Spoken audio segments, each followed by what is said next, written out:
A $7 gap just appeared in the silver market, and most investors have no idea it even exists. While you were celebrating the holidays, something extraordinary happened in China that's going to change everything. I'm about to reveal what the big banks are hiding and why Monday morning could be the most important trading day of your life. If you want the real story that mainstream news won't tell you, subscribe right now and turn on notifications. This is information that could transform your financial future. Comment below and let me know if you saw this coming or if it caught you completely off guard.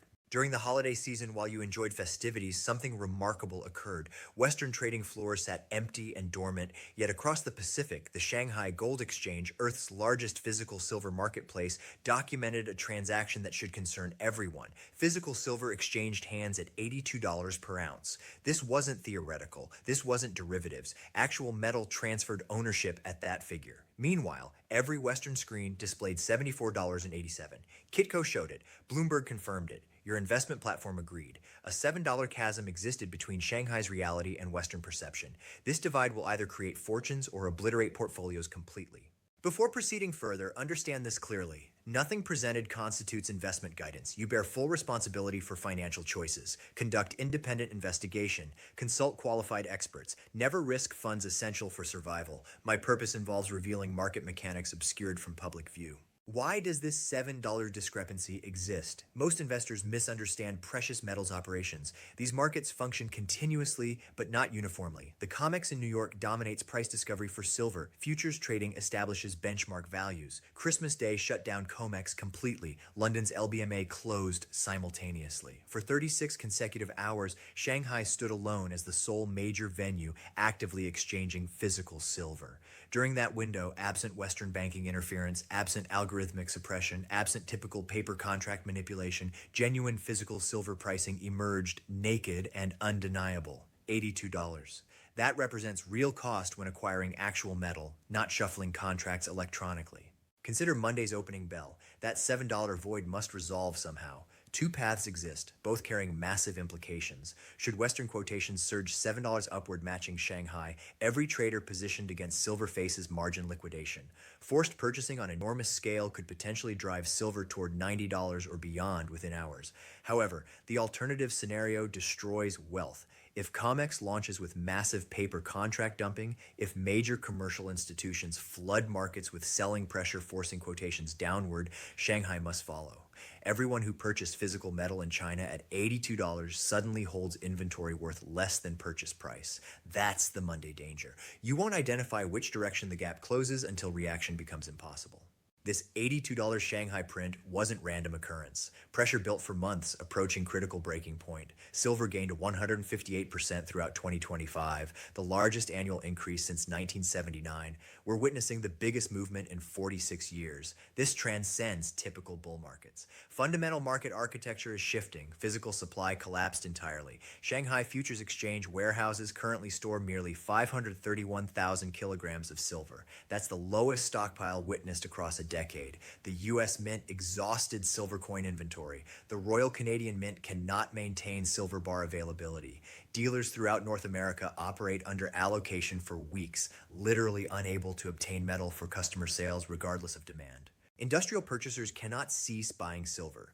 Solar panel manufacturers require it. Electric vehicle producers depend on it. AI data center construction demands it. These corporations cannot postpone purchases awaiting lower quotations because delays halt production completely. Economists label this inelastic demand. When silver traded at $30, Tesla acquired it. At $50, purchases continued. At $75, acquisition accelerated. At Shanghai's $82, buying intensified further because these companies recognize something critical. Supply won't return. Within 1 week, January 1st, 2026, brings China's most restrictive silver export regulations in modern history. Any enterprise selling silver internationally must demonstrate annual production capacity exceeding 80 tons. Most smaller refineries and merchants cannot satisfy that threshold. Complete lockout from export markets results. The outcome is straightforward and alarming. Chinese silver remains in China. Global supply just decreased 70%. China controls 70% of worldwide refined silver production. When export restrictions activate, remaining nations compete for leftover 30%. That fraction already serves existing contracts, industrial commitments, and governmental reserves. Nothing remains for retail purchasers. Nothing exists for individuals who awaken January 2nd deciding to acquire silver. When observing Shanghai's $82 quotation, you're not seeing a bubble. You're witnessing early price discovery in a market recognizing supply disappearance. Western markets haven't incorporated this reality because Western markets were dark. Shanghai operated fully aware, revealing silver's actual cost when alternative sources vanish. Understanding Monday's potential violence requires grasping a technical concept, backwardation.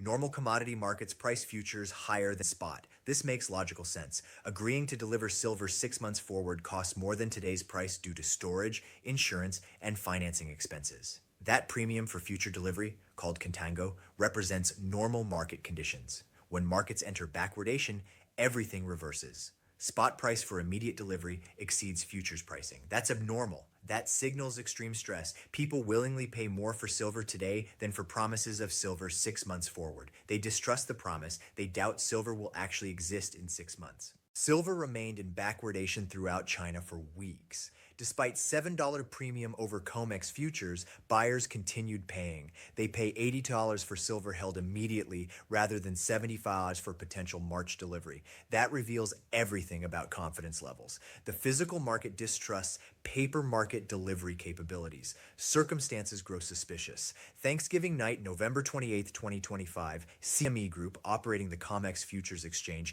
experienced what they termed a cooling system failure at their Illinois data center. Silver futures trading halted exceeding 11 hours. 11 hours during a massive rally. They attributed it to air conditioning malfunction. That identical morning, the Federal Reserve executed an emergency repo operation, injecting $24.4 billion liquidity into the banking system, $24 billion on the Friday following Thanksgiving, one of the year's quietest trading sessions. Why? Banks needed immediate cash covering margin calls. Market speculation suggests a large Asian buyer, probably Chinese, ordered massive physical delivery from COMEX, and the exchange couldn't fulfill delivery. So they shut down markets, arranged emergency calls, secured emergency liquidity, and reopened 11 hours later, blaming cooling systems. Whether accurate or not, the fact this scenario seems plausible reveals system fragility. Futures markets assume most contracts settle through cash, not metal delivery. If excessive physical delivery demands emerge, the entire system fractures. Thanksgiving night nearly witnessed that fracture. 1 month passed since that event. Silver climbed from $60 to $75 in the West and $80 in Shanghai. Pressure intensified, inventory declined further. We're approaching Monday morning where Western traders observe that $7 gap and make instant choices. Do they chase prices higher? Attempt shorting it downward? Panic? Here's my projection. COMEX opens with violent upward gap. Silver rips towards $78 or $79 within the first trading hour as algorithmic systems reconcile Shanghai pricing. That triggers cascading buy stops and short covering, pushing us toward $82 in New York by midday Monday. Once the West officially acknowledges $82 as genuine pricing, we don't stop there. We push toward $85, then $90, because industrial buyers who waited hoping for pullbacks realize the pullback never arrives. But here's the danger. If I'm incorrect, if commercial banks possess sufficient power smashing prices back down, if they dump enough paper contracts forcing a sell-off, then everyone who bought at $80 in Shanghai holds underwater positions. Everyone purchasing the gap up Monday morning gets stopped out and loses money. That's the hazard. You're betting the physical market wins. You're betting the paper market finally lost control. If wrong, you get crushed. What should you do? If you already own physical silver, do nothing. Hold. This isn't selling time. If silver reaches $90 or $100, you want ownership. If it pulls back to $70, you still want ownership because this represents a long-term structural movement. The supply deficit is genuine. Industrial demand is genuine. Chinese export restrictions are genuine. This situation doesn't simply vanish. If you don't own silver yet, if you're holding cash awaiting a dip, understand something crucial. The dip might not materialize. We might gap from $75 to $85 and never retreat. If that happens, if you miss this movement because you awaited $70 or $65, you'll chase it at $100. The optimal time for buying was 6 months prior. The second optimal time is immediately. But if you wait until Monday and attempt buying into the gap up, you're purchasing at the worst possible moment, precisely when the trap is most dangerous. Let me discuss mining companies because huge opportunity exists here. If you cannot obtain physical silver, if dealers are sold out or charging insane premiums, the next best option involves owning production companies. At $75 silver, profit margins for silver miners are absolutely massive.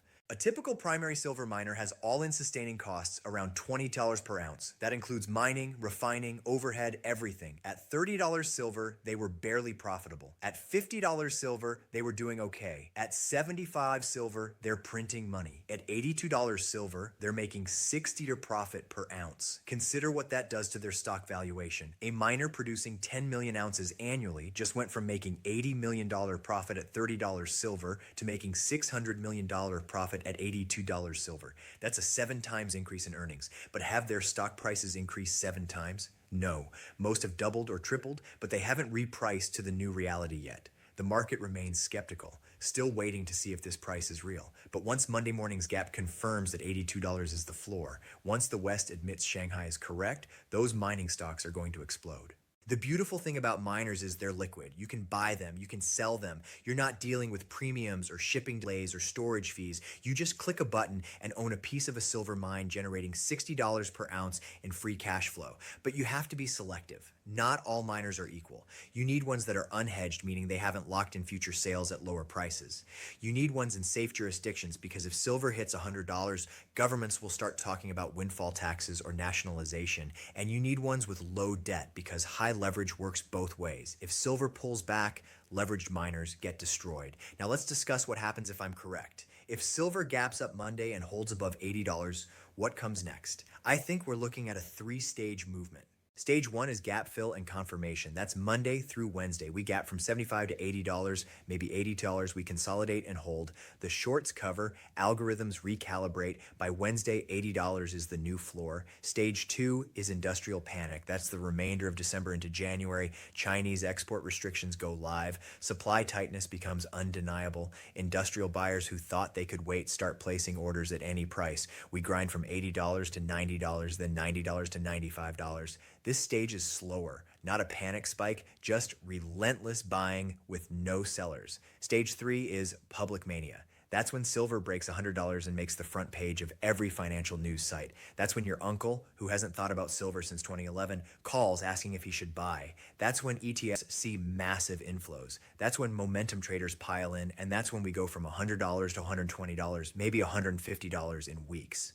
But here's the thing about stage 3. By the time it happens, you're not buying anymore. You're selling, or more accurately, you're swapping. You're taking your silver and trading it for something productive, real estate, a business, or gold at a favorable ratio. You're not selling it for dollars, because by the time silver's at $150, the dollar is in free fall. That's why silver is at $150. You don't trade the hardest asset for the softest currency. You trade it for another hard asset. The gold to silver ratio right now is about 60 to 1. That means it takes 60 ounces of silver to buy 1 ounce of gold. Historically, that ratio has gone as low as 15 to 1 during silver manias. If we get back to 30 to 1, which I think is very possible, you can swap your silver stack for twice as much gold as you can today. That's the trade. You ride silver up, swap into gold at the peak, preserve your wealth without ever touching fiat currency. Now, let's talk about the elephant in the room. What will the government do? Because make no mistake, if silver goes to $100, if it disrupts industrial supply chains, if it creates a financial crisis for banks that are short, the government will intervene.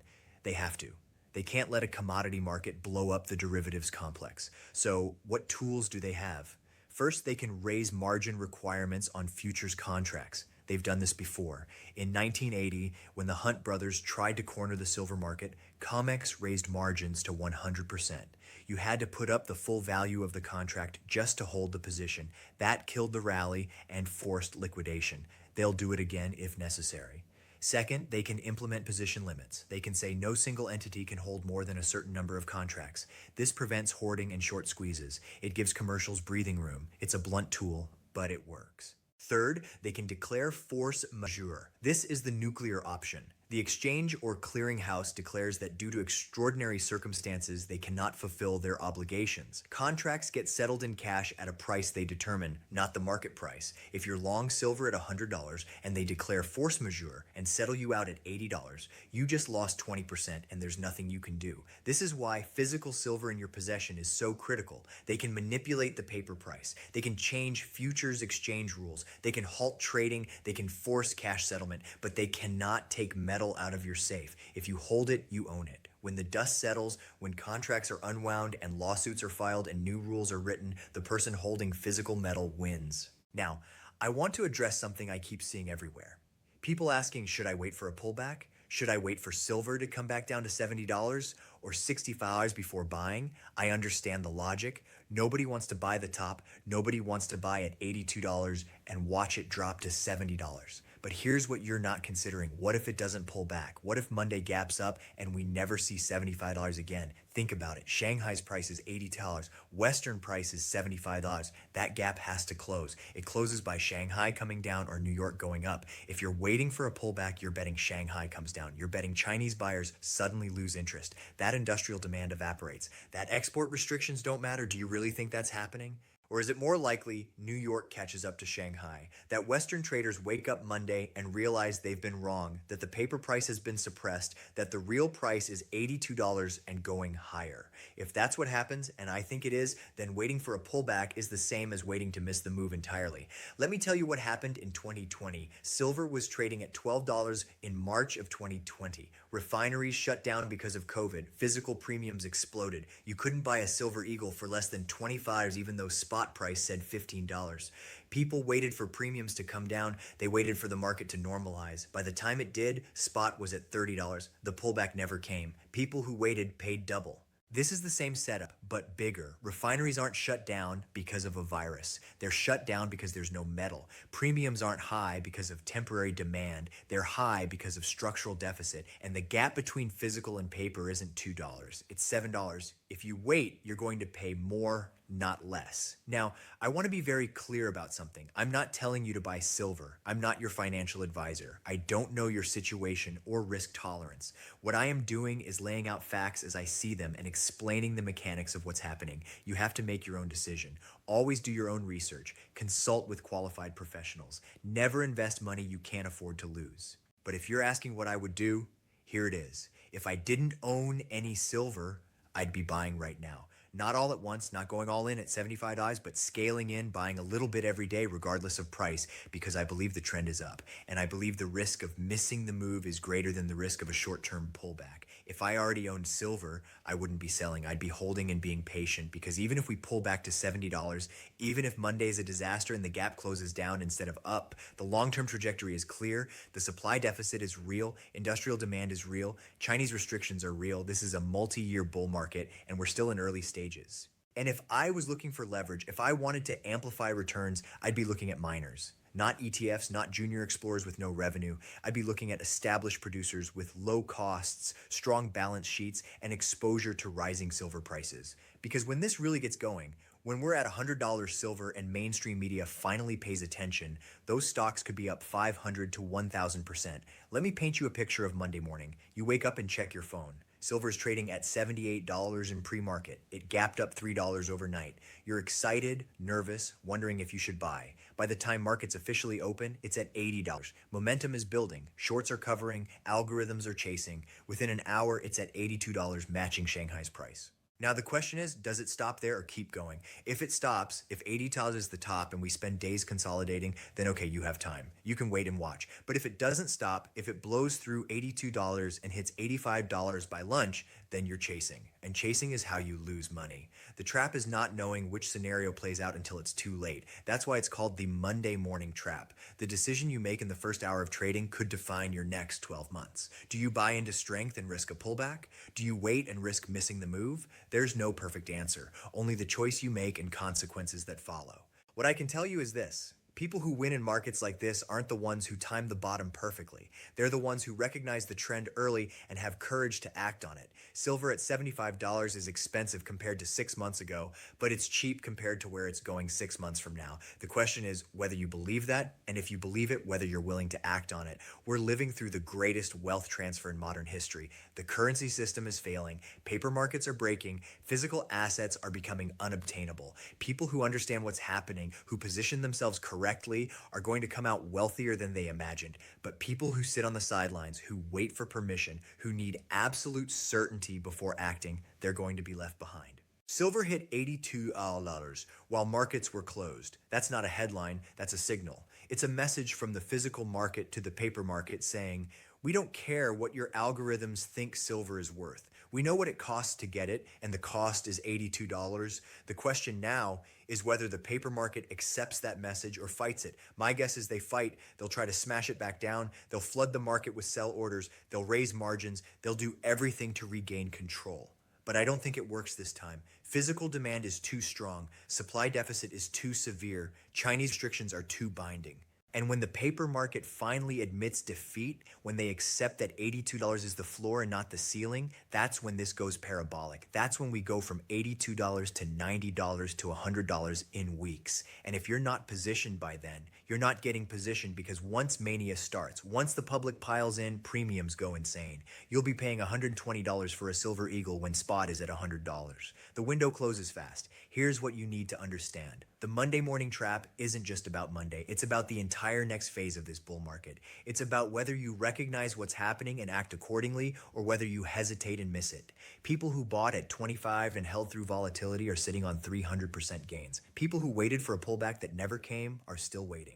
Don't be the person still waiting when silver is at $150.